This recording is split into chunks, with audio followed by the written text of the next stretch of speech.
કાળથી સનાતન વૈદિક સંસ્કૃતિ મંત્રના આધારે, સાધનાના આધારે, તપના આધારે ચાલે છે.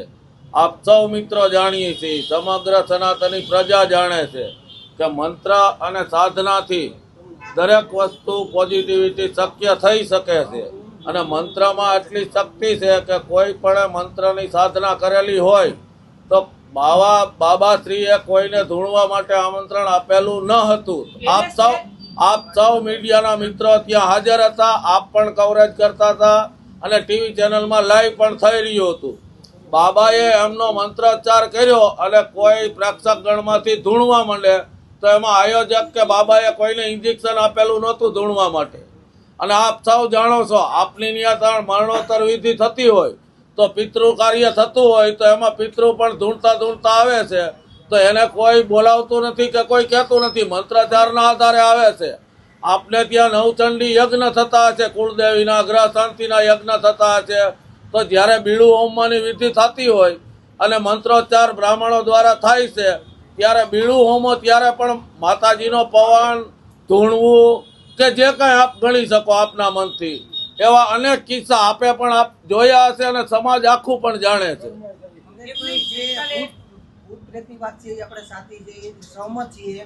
પણ જે ઘટના બની, પબ્લિકને મારવો કેટલું યોગ્ય અંશ યોગ્ય, અને સાથે સાથે જે રીતના અચાનક તે ભૂતને માર પડ્યો તો તેને બધું ભૂલાઈ ગયું. હવે એ તો જેને અમે તો ભૂત કહેતા નથી, બધા લોકો જ ત્યાં ભક્તો જ સાંભળવા આવ્યા હતા. તમારી વ્યાખ્યામાં એને ભૂત સમજતા હો તો ભૂત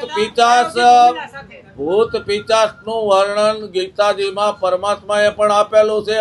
પ્રેતમાં સૌથી મોટું પ્રેત પણ ઈ છે, વૃક્ષમાં પીપળ પણ ઈ છે, પર્વતમાં હિમાલય પણ ઈ છે. પરમાત્માએ પણ ગીતામાં સ્વીકારેલું છે કે ભૂત પ્રેતનો વાસ આત્મા તરીકે આ સમગ્ર વિશ્વમાં હોય છે. એને અનુલક્ષીને કોઈના શરીરમાં બાબાશ્રીએ જે મંત્રોચ્ચાર કર્યો એને અનુલક્ષીને કંઈ પણ ઉપસ્થિત થયું હોય તો એમાં આયોજક કે બાબાશ્રીની કોઈ ભૂલ કે કોઈ ખોટું કૃત્ય કરવાની ભાવના ન હતી. રામાયણની અંદર લખેલું છે કે આવી તાડકા હોય, શૂરપંખા હોય, એ કોઈના ઉપર હુમલો કરે તો એને મારવાનો હોય, બરાબર છે? તો આ તમે માનો છો કે આ કોઈ શૂરપંખા તાડકા આવી ગઈ છે અને ધોકા ખાઈને પાછી ભાગી ગઈ? મારવા જાય તો માર ખાવાની પણ તૈયારી રાખવી પડે.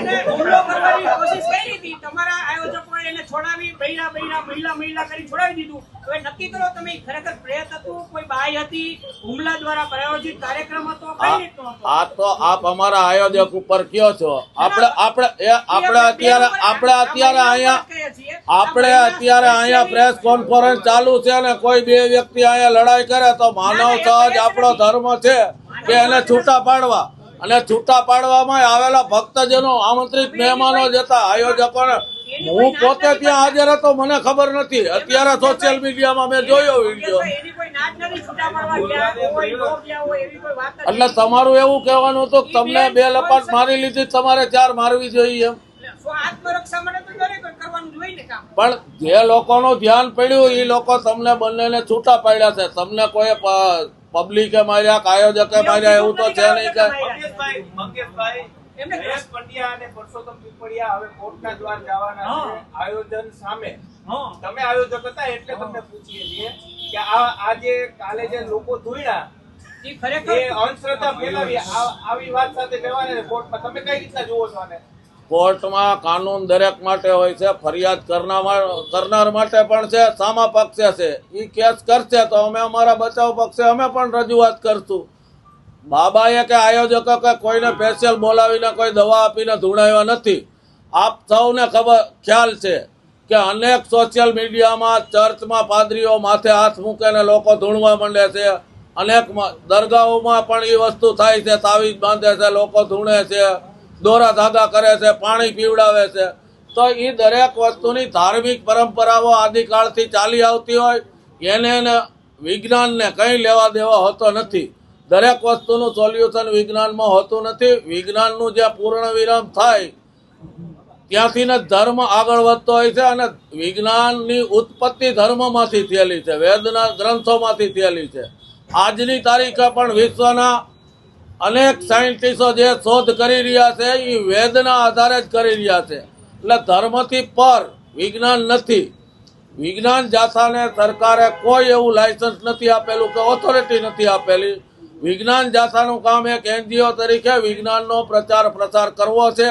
અમારો પણ એમને સપોર્ટ છે કે અત્યારે સમય પ્રમાણે વિજ્ઞાનનો પ્રચાર પ્રસાર થવો જોઈએ સમાજની અંદર, પણ એના અનુલક્ષીને આપણી ધાર્મિક ક્રિયાઓ બંધ કરી દેવું એવું જરૂરી નથી. ઈસાઈ હોય, મુસ્લિમ હોય કે સનાતની હોય, સૌની એક પરંપરા ધાર્મિક ચાલી આવતી હોય અને નિભાવવી સૌની પોતપોતાની ફરજ હોય. મંગેશભાઈ, મંજૂરી કેટલા વાગ્યા સમય સુધીની મળી હતી અને કેટલા વાગ્યા સમય સુધી કાર્યક્રમ ચાલ્યો હતો? જો તપાસીને કહીશ, મારી પાસે તમે મંજૂરી નથી આયોજક સમિતિનો હું સભ્ય છું, વ્યક્તિગત આયોજન નતું મારું. હશે ને કે મંજૂરી કેટલા વાગ્યા સુધી? મેં ડોક્યુમેન્ટ જોયા નથી, ડોક્યુમેન્ટ જોઈને આપને જણાવી દઈશ. આયોજન સમિતિમાં 12 લોકો હોય તો દરેકને કામની વહેંચણી કરેલી હોય અલગ અલગ. મંગેશભાઈ, એ રીતના કાલના જે દ્રશ્યો આવ્યા, લોકો દોડતા હોય એવા આપણા સમાજો છે કે આ પ્રકારે દોડતા હોય, ધરતી કરતા હોય, એમની સામે કડક કાર્યવાહી કરવી. તો આમાં કાર્યવાહી કોની સામે કરવી જોઈએ? તમે એક આયોજક ધૂણતા હોય એની સામે છે ને, અમે થોડા ધૂણ્યા છીએ, અમે કોઈને ધૂણાયા નથી. તમે હાથ ખંખેરી નાખો છો. તમે હાથ ખંખેરી નાખો છો. અગાઉ એવા કેસ ધૂણતા હોય તેની સામે થયેલા છે સરકારના, અને સરકારના ધ્યાન ઉપર આવશે તો જે ધૂણીને ભ્રમ ફેલાવતા હોય એમની સામે યોગ્ય કાર્યવાહી થવી જોઈએ. આપ સૌ મીડિયાના મિત્રો ત્યાં હાજર હતા, કવરેજ કરતા હતા. આયોજક દ્વારા તો કોઈ ધૂણવાની જાહેરાત કરવામાં આવી હતી એવું કોઈ આપના ધ્યાન ઉપર છે?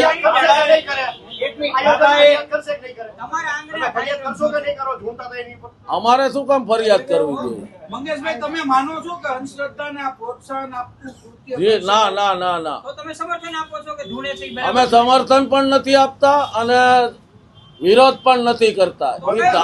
અમે ધાર્મિક માન્યતામાં માનીએ. મેં આપને દાખલો આપ્યો કે આપની ત્યાં કુળદેવીનો નવચંડી યજ્ઞ હોય અને બીડું હોમતી વખતે કોઈને માતાજીનો પવન આવે તો એને તમે શ્રદ્ધા માનો કે અંધશ્રદ્ધા માનો? આ પત્રકાર મિત્રો જણાવો 100% ની વાત છે, પણ અહીંયા તો તમે એમાં સપોર્ટ કરો છો કે વિરોધ કરો છો? મંગેશભાઈ, આપે જે રીતના કીધું એમ બાબાએ મંત્ર જાપ કર્યો અને આ ધોઈડા, તો હવે આમાં ફરિયાદ બાબા સામે થાય કે એ સરકારના કાયદાનો અભ્યાસ કરી સરકારી તંત્રનું કામ છે. હું કાયદાનો જાણકાર નથી કે મારી એડવોકેટની ડિગ્રી નથી. વિજ્ઞાન જાથાએ અને પરસોત્તમ પીપળિયાએ પહેલા જ એવું કીધું હતું કે આ જે દિવ્ય દરબાર છે, પ્રેત દરબાર છે, આમાં ભૂત પિચાસીની બધા આવશે, તો એ રોકવાનું કામ કોનું હતું? એટલે ભૂત પિચાસીની એને કદાચ દેખાતા હશે, અમને દેખાતા હોત તો બેરીકેડ લગાડીને રોકી રાખત એમને. એને રોકવા માટેની કોઈ હજી યોજના સરકારની નથી કે કુદરતી નથી કે બેરીકેડ લગાડીને રોકાઈ જાય. આપ સૌ પણ ત્યાં હાજર હતા રોકતા હોય એને તો રોકીએ કે મંગેશભાઈ? તો એ તો રોકતા હતા, જે કાર્ય કરતા હતા, આમંત્રિત મહેમાનો હતા. ભાઈ મયુરભાઈ પણ રોકવા ગયા હતા અને બાજી ભીડ્યા હતા. વિડીયો ઉતાર્યો હતો એ બેને મયુર સોની ઉપર હુમલો કર્યો. મયુર સોની એને અટકાવવાની કોશિશ કરી, પણ એ બેનને હનુમાનજીનો ચમત્કાર જોતો તો એ બેનને ચમત્કાર મળી ગયો. પછી કેમ નહોતું મળ્યું? બાબા પાસેથી મયુર સોની પાસેથી આ ચમત્કાર મળ્યો. પેલા ધૂળતા હતા, અચાનક ચમત્કાર મળ્યો તો પછી પછી ધોવાનું કેમ બંધ થઈ કેમ બંધ થઈ ગયું? એ તો એમને પૂછો તો એમને જ ખબર હોય ને. મેં તો જોયું નથી રૂબરૂ, સોશિયલ મીડિયામાં અત્યારે ક્લિપ જોઈ છે. આપ સૌ મિત્રો ત્યાં હાજર હતા, એનું ઇન્ટરવ્યુ લેવું હતું, ધૂણવાનું બંધ કર્યું ત્યારે. સ્ટેજ ઉપરથી એવું કીધું કે આના વિડીયો ન ઉતારતા. તો શું કારણ કે ન ઉતારતા? આ બેન પછી બીજી કોઈની માનહાનિ થાય, કોઈ વ્યક્તિગત સ્ત્રી પુરુષ કોઈ પોતાનું મન અંતર રજૂ કરતું હોય વ્યથા, અને કોઈની માનહાનિ ન થાય એમના માટે કદાચ એમણે અપીલ કરી હોય. વિરેન્દ્ર શાસ્ત્રી પાસે ઘણા લોકો ઉપર ગયા હતા, જેની ચિઠ્ઠી લખી હતી. આપના પત્રકાર મિત્રો પણ ગયા હતા ટ્રાય કરવા, જોવા, જાણવા. જે ગયા હોય એ ગયા હોય, એમના અનુભવ હશે. તો એમાં પણ અનેક લોકો કહે છે કે ભાઈ માઇક સિવાય વાત કરો, તો વ્યક્તિગત પ્રશ્ન હોય છે. હતો, ત્રીજો દિવસ પૂરો થયો અને પૂરા થવાની સાથે વિવાદે ઘણા સામે આવ્યા છે. શું કહેશો? પહેલા તો ગત 5, 6, 7 જૂનના રોજ સૌરાષ્ટ્ર સનાતન સમિતિ દ્વારા આયોજિત સનાતન સેતુ હનુમંત કથાની ગઈકાલે દિવ્ય દરબાર પૂર્ણ થતા પૂર્ણાવતી થઈ છે. આ સનાતન સેતુ હનુમંત કથામાં જે કોઈ આ રાજકોટ મ્યુનિસિપલ કોર્પોરેશન, કલેક્ટર કચેરી, PGVCL, અન્ય સામાજિક સંસ્થાઓ, પ્રેસ મીડિયાના માલિકો, તંત્રીશ્રીઓ, પત્રકાર મિત્રો, ઇલેક્ટ્રોનિક મીડિયાના પત્રકાર મિત્રો, કેમેરામેનોએ જે છેલ્લા એકાદ મહિનાથી કથાનું કવરેજ કરી પૂર્ણ રીતે સહયોગ આપ્યો છે. જાહેર જનતાએ 3 દિવસ દરમિયાન લગભગ 2.5 થી 2.5 લાખ ભક્તોએ કથા શ્રવણનો અને દિવ્ય દરબારનો લાભ લીધો છે. એમનો સૌનો હું સૌરાષ્ટ્ર સનાતન સમિતિ વતી હૃદયથી આભાર માનું છું. સૌને વંદન કરું છું.